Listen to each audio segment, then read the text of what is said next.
민주평화통일자문회의는 모두가 아시는 것처럼 헌법에 따라 평화통일정책의 수립에 관해 대통령의 자문에 응하기 위하여 설치된 기구입니다. 우리 헌법은 대통령에게 막중한 평화통일에 대한 책임을 부여하고 있습니다.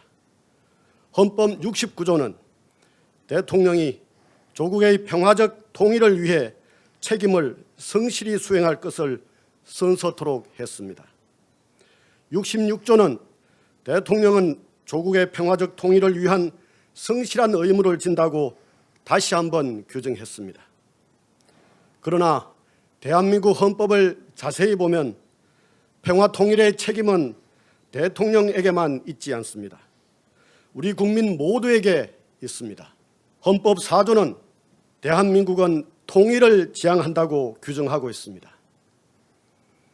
통일의 기본 주체가 대한민국임을, 즉 5천만 국민 모두임을 명확히 밝히고 있는 것입니다.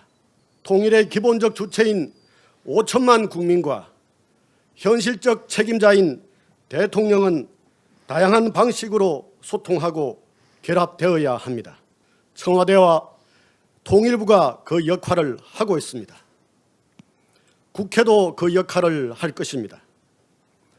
언론과 학계도 그 역할을 맡을 수 있습니다. 그리고 우리 헌법은 특별히 민주평화통일자문회의가 그 역할을 하도록 명시하고 있습니다. 여기에 우리의 독특한 존재 의의가 있습니다. 민주평화통일자문회의법은 우리에게 통일에 관해 국내외 여론을 수렴하고 통일에 관한 국민적 합의를 도출하며 통일에 관한 범민족적 의지와 역량을 결집하는 것에 관한 사명을 부여했습니다. 이것이 우리가 존재하는 이유입니다. 통일에 관한 국내외의 여론을 대통령에게 건의하고 자문에 응하는 것, 통일에 관한 국민적 합의의 도출을 대통령에게 건의하고 자문에 응하는 것, 통일에 관한 범민족적 의지를 그리고 역량을 결집하는 것에 대해서 대통령에게 건의하고 자문에 응하는 것, 이것이 우리의 핵심 사명입니다. 이것 때문에 민주평화통일자문회의는 1만 9천 명이나 되는 엄청난 자문위원을 두고 있는 것입니다.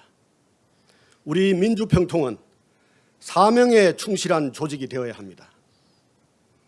이 사명에 충실할 것을 대한민국 법률이 우리에게 요구하고 있습니다. 그리고 헌법이, 나아가 5천만 국민이 우리에게 요구하고 있습니다. 저는 지난 12월 25일 자문회의 의장이신 대통령님으로부터 이 사명을 수행하라는 명령을 받았습니다. 그 다음 날 청와대는 새로 임명된 차관급 인사들에게 오리엔테이션을 진행했습니다. 이 오리엔테이션에서 제시된 대통령의 말씀과 평소 제가 생각한 것을 토대로 오늘 여러분에게 세 가지를 특별히 당부하고자 합니다. 첫째는 적극 행정입니다. 대통령께서는 국무회의에서 적극 행정이 정부 업무의 새로운 문화로 확고하게 뿌리 내리도록 하라. 각 기관장이 책임지고 적극 행정은 문책하지 않고 장려한다는 기준을 세워서 독려하라고 지시하셨습니다. 또 대통령께서는 반기별로 적극 행정 우수 공무원을 선발해서 우대 조치를 취하라고 하셨습니다. 인사혁신처장은 적극 행정의 반대인 소극 행정은 건무 태만이나 부패로 간주될 수 있다고 설명하셨습니다. 적극 행정은 공공의 이익을 위하여 창의성과 전문성을 바탕으로 적극적으로 업무를 처리하는 것입니다. 저는 사무처장으로서 대통령의 지시와 적극 행정 운영 규정에 따라 적극 행정을 보상하고 보호할 것입니다. 소극 행정은 문책하고 건절할 것입니다. 직원 여러분, 적극적인 행동을 하기 위해서는 비전이 필요합니다. 간절하고 생생한 꿈이 필요합니다. 평화 통일에 대한 간절하고 생생한 꿈, 평통자문회의에 대한 애정, 자신의 업무에 대한 열정이 필요합니다. 이것이 없으면 결코 적극적인 행정을 펼칠 수 없습니다. 둘째는 소통과 협업입니다. 우리 민주평통은 자문기구입니다. 자문위원은 직능과 지역을 포함해 1만 9천 명에 달합니다.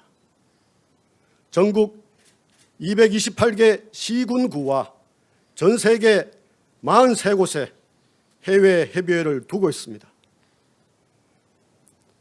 아마도 세계에서 가장 큰 자문 조직일 것입니다. 이 큰 조직에서 소통과 협업이 없으면 아무것도 할 수 없습니다. 우리는 사무처와 자문위원 간의 소통, 자문위원과 자문위원 간의 소통, 자문회의와 대통령, 청와대와의 소통을 위해 최선을 다할 것입니다. 뿐만 아니라 우리는 평화통일과 관련된 정부의 각 부처, 국회, 연구기관, 전문가, 언론, 관련 단체 등과도 끊임없이 소통하고 협력해야 합니다. 대통령께서는 정책은 만드는 데서 끝나는 것이 아니라 홍보로 비로소 완성된다고 하셨습니다. 대화와 소통에 더욱 심혈을 기울이고 국민 눈높이에서 정책 홍보를 강화하라고 강조하셨습니다. 홍보의 핵심은 소통입니다. 따라서 홍보는 나를 알리는 것만이 아니라 상대를 인정하는 데서 시작합니다. 소통과 협업은 오직 상대방의 가치를 발견하고 인정할 때만 가능합니다. 사무처 직원 모두가 자신의 가치만이 아니라 상대의 가치, 나아가 상대를 포함한 우리의 가치를 발견하고 인정하고 높이기를 바랍니다. 이것을 통해 우리는 팀워크를 다지고 네트워크를 강화해 나가야 합니다. 셋째는 효율성, 창의성, 전략성입니다. 23개 지역회의와 271개 지역협의회, 운영위원회, 상임위원회, 10개의 분과위원회를 지원해야 합니다. 또한 오늘날 남북관계와 국제관계는 패러다임의 전환이라고 할 정도로 완전히 새로운 국면으로 전개되고 있습니다. 창궐하는 코로나와 정보통신혁명으로 이전과는 전혀 다른 세계가 펼쳐지고 있습니다. 전통적인 방식으로는 아무것도 할 수 없습니다.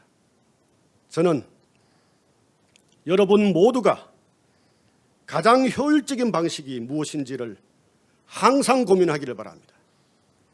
저는 여러분 모두가 새로운 상황에서 새로운 도구와 방법으로 일을 어떻게 창의적으로 할 것인지 항상 궁리하기를 바랍니다. 저는 여러분 모두가 한정된 인원과 한정된 시간 그리고 한정된 재원을 어떻게 제대로 사용할지 전략적으로 사고하기를 바랍니다.